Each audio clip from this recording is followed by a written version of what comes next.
जय संविधान, जय भीम, महात्मा गांधी की जय, गोडसे मुर्दाबाद।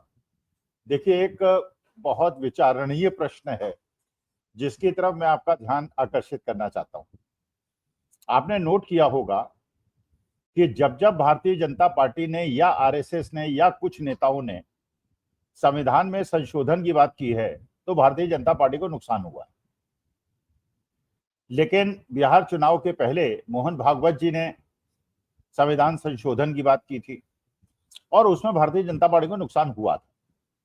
बिहार में इलेक्शन होने वाला है, फिर जो अगले आरएसएस प्रमुख बनने वाले हैं दत्तात्रेय हसबोले, उन्होंने ये कहा है, जो आप लोगों को सबको पता है, कि समाजवाद और धर्मनिरपेक्षता इसको संविधान से हटाया जाए क्योंकि ये इमरजेंसी में लगाया गया।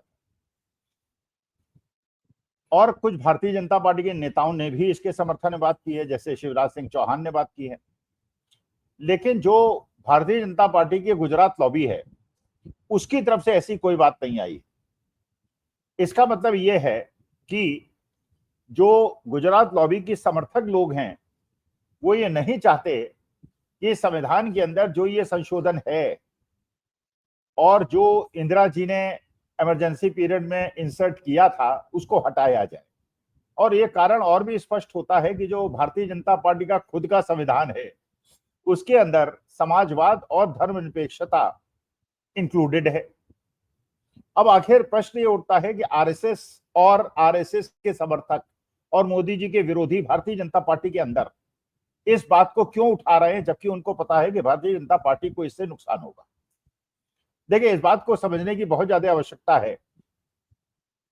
बहुतांश लोग ऐसे हैं देश के अंदर जो चाहते हैं कि संविधान जैसा था वैसा रहे और उसके अंदर जो इंदिरा जी ने उसको मजबूती देने के लिए, जबकि संविधान के अंदर जो प्रावधान है वो सारे के सारे समाजवादी सिद्धांत हैं और धर्मनिरपेक्षता के सिद्धांत हैं, तो अगर उसको मुखर रूप से प्रस्तावना में डाल दिया जाए तो इसमें कोई हर्ज नहीं।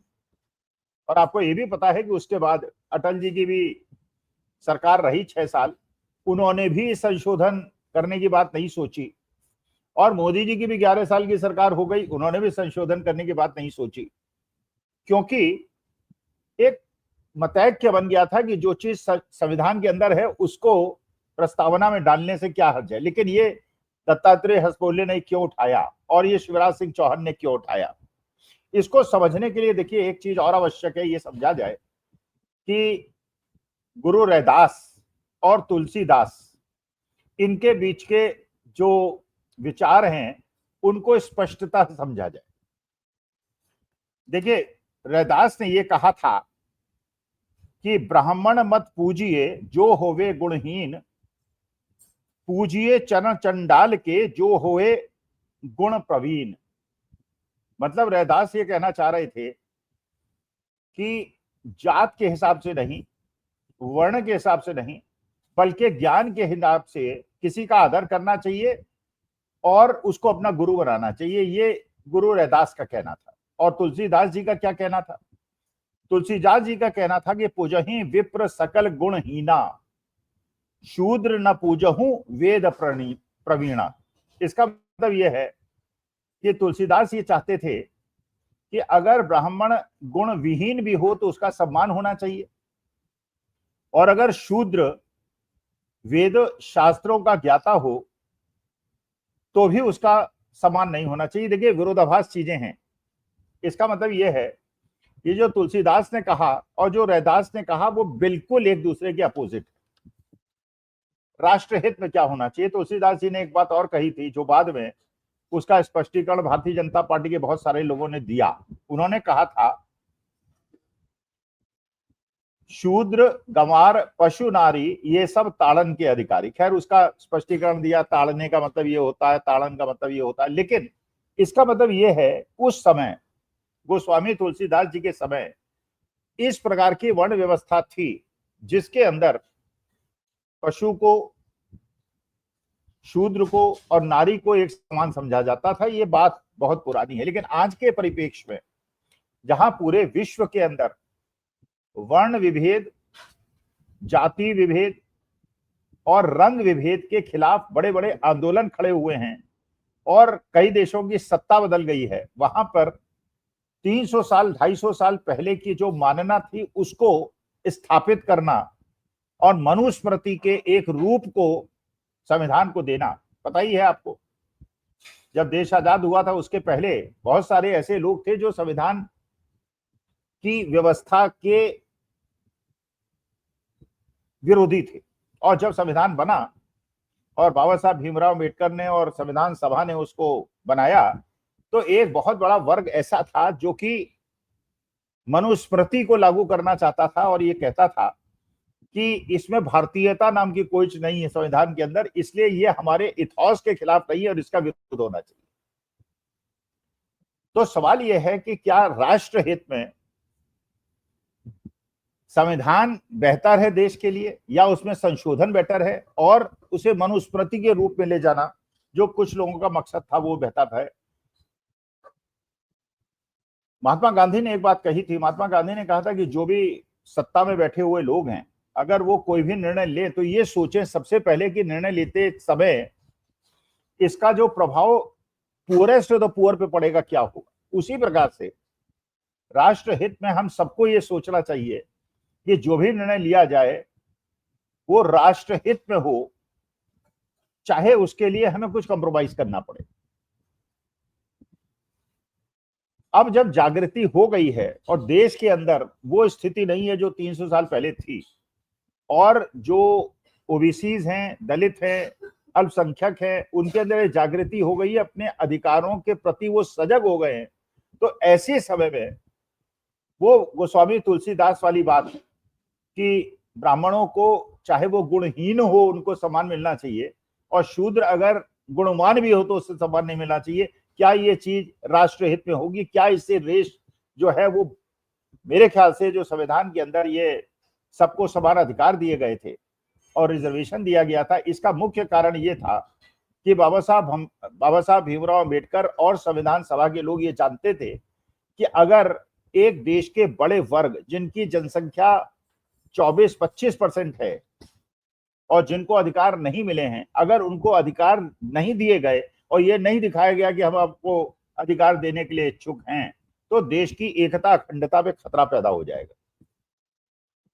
इसलिए ये लाया गया, और यही कारण है कि सत्ता कहा गया था 10 साल के बाद इसका पुनर्निरीक्षण होगा, 75-77 साल के बाद भी नहीं हो पाया, क्योंकि everybody knows nobody can now touch it. जो आज की स्थिति है उसके हिसाब से इसको टच नहीं किया जा सकता।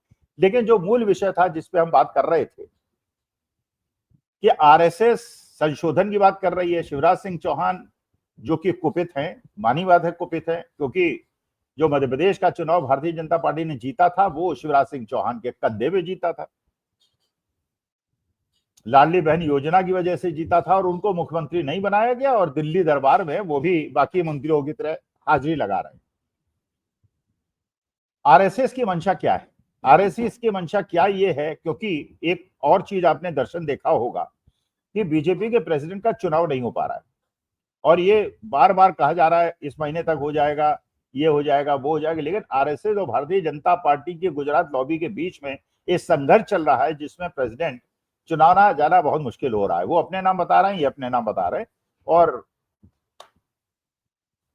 आरएसएस के बड़े बड़े लोग दिल्ली बैठे हुए हैं और अध्यक्ष पद पे बात चल रही है, क्योंकि इनडायरेक्टली आरएसएस, क्योंकि वो मोदी जी से बहुत ज्यादा खुश नहीं है और शिवराज सिंह चौहान भी खुश नहीं है, तो जो संशोधन की बात कर रहे हैं वो एक प्रकार की चेतावनी दे रहे हैं मोदी जी को और गुजरात लॉबी को कि अगर तुमने हमारी बात नहीं मानी बीजेपी प्रेसिडेंट के लिए, तो हम ऐसी स्थिति पैदा कर देंगे कि बिहार का चुनाव तुम जीत नहीं पाओगे, क्योंकि इस विषय पे जितनी ज्यादा चर्चा होगी उतना ज्यादा आरजेडी को फायदा होगा, कांग्रेस को फायदा होगा, लेफ्ट को फायदा होगा, और भारतीय जनता पार्टी को नुकसान होगा।